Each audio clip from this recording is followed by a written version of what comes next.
റമളാൻ നോമ്പുമായി ബന്ധപ്പെട്ട മുദ്ദുകൾ 6 വിധത്തിലാണ്. 1. നോമ്പെടുക്കാൻ കഴിയാത്ത പ്രായമായ ആളുകൾ. അവർ ഓരോ നോമ്പിനും ഓരോ മുദ്ദു വീതം നൽകണം. 2. സുഖപ്പെടുമെന്ന് പ്രതീക്ഷയില്ലാത്ത രോഗി.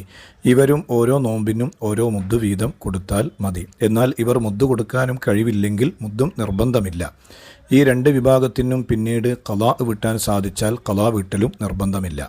3. ഗർഭിണികളായ സ്ത്രീകൾ. അവർ നോമ്പൊഴിവാക്കിയത് കുട്ടിയുടെ കാര്യം മാത്രം പേടിച്ചിട്ടാണെങ്കിൽ അവർ ആ നോമ്പുകൾ ഖളാ വീട്ടുന്നതോടൊപ്പം ഓരോ നോമ്പിനും ഓരോ മുദ്ദു വീതം നൽകണം. എന്നാൽ സ്വന്തം ശരീഅത്തിൻ്റെ കാര്യം മാത്രമോ അല്ലെങ്കിൽ ശരീഅത്തിൻ്റെയും കുട്ടിയുടെയും കൂടി കാര്യം പരിഗണിച്ചോ നോമ്പൊഴിവാക്കിയതെങ്കിൽ ഖളാ വീട്ടിയാൽ മാത്രം മതി, മുദ്ദു കൊടുക്കേണ്ടതില്ല.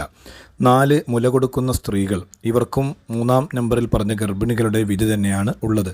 5. താമസിപ്പിച്ചവരുടെ മുദ്ദ്. അതായത് റമളാനിൽ ഖളാ ആയ നോമ്പ് കാരണമൊന്നുമില്ലാതെ അടുത്ത റമളാൻ വരെ ഖളാ വീട്ടിയില്ലെങ്കിൽ പിന്നെ ആ റമളാനിന് ശേഷം ഖളാ വീട്ടുമ്പോൾ ഖളാ വീട്ടുന്ന ഓരോ നോമ്പിനും ഓരോ മുദ്ദു വീതവും കൊടുക്കണം. ഇങ്ങനെ എത്ര കൊല്ലം ലേറ്റാക്കുന്നുവോ അത്രയും കൊല്ലത്തെ മുദ്ദുകൾ കൊടുക്കേണ്ടി വരും. 6. മരിച്ചവരുടെ മുദ്ദ്. നോമ്പ് ഖളാ ഉള്ളവർ ഖളാ വീട്ടാതെ മരണപ്പെട്ടാൽ അവരുടെ അനന്തര സ്വത്തിൽ നിന്ന് ഓരോ ദിവസത്തിനും 2 മുദ്ദു വീതം നൽകണം. 1 താമസിപ്പിച്ചതിന്, 2 നോമ്പ് നഷ്ടപ്പെട്ടതിന്. എന്നാൽ ഖളാ വീട്ടാൻ താമസിപ്പിച്ചത് കാരണം കൊണ്ടാണെങ്കിൽ ഓരോ നോമ്പിനും ഓരോ മുദ്ദു വീതം മാത്രം നൽകിയാൽ മതി.